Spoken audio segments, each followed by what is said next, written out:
bagaimana cara menetapkan harga borongan tukang atau pekerja dalam suatu pekerjaan, teman-teman ya. Nah, di sini kita punya suatu contoh kasus di mana analisa harga satuannya menggunakan yaitu pasangan dinding, teman-teman ya. Di sini pasangan dinding lagi. Nah, di sini saya punya analisa dari pekerjaan dinding di mana tenaga kerjanya sudah ada 4, yaitu mandor, pekerja, tukang batu, kepala tukang. Di mana koefisien ini kita ambil dari SNI, teman-teman ya. Nah, di sini kita bisa cek ya. Dari mandor koefisiennya 0,015 dikali 150.000 ketemu 2.250, teman-teman ya. Kemudian dari pekerja 0,3 kalikan 100.000 ketemu 30.000. Tukang batu 0,1 dikali 120.000 sama dengan 12.000. Dan yang terakhir kepala tukang 0,01 kali 150.000 ketemu 1.500. Nah, di sini teman-teman, dari setiap koefisien ini yang sudah dikalikan dengan harga satuan upah pekerja per hari, kita mendapatkan angka ini, teman-teman ya. Nah, ini adalah angka di mana biaya yang dibebankan setiap 1 meter persegi pasangan dinding, teman-teman ya.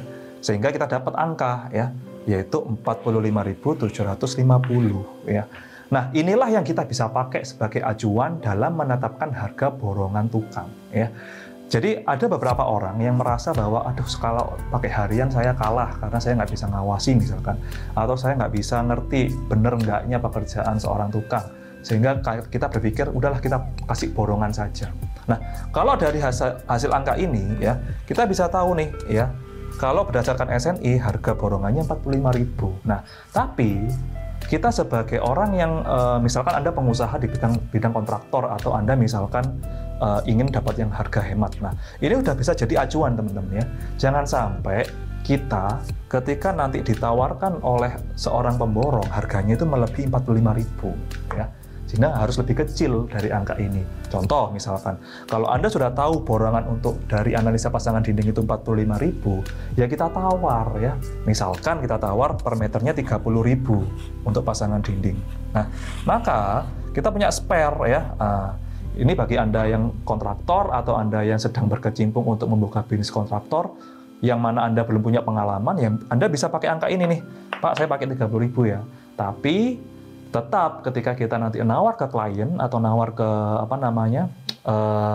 proyek kita, itu ya di harga 45. Sehingga kita punya spare ya sekitar 15.000 per meter persegi.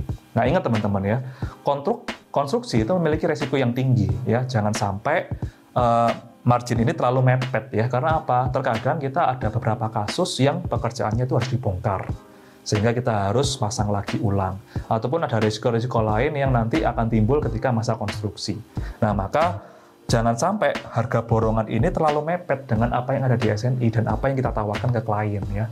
Jadi kalau misalkan bisa ya kita coba tawar di 30.000 ya. Amit-amit nanti ketemunya ya nanti misalnya ketemu di harga 35.000 per meter persegi. Nah, monggo silakan. Itu nanti tergantung bagaimana kita bernegosiasi dengan tukang atau kepada mandor ya.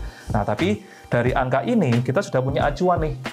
Berapa idealnya borongan untuk pekerjaan pasangan dinding. Nah, itu aja mungkin tips dari kami tentang bagaimana menetapkan harga borongan tukang pada kasus pekerjaan pasangan dinding bata. Itu aja, sampai ketemu di video kita yang selanjutnya. Terima kasih.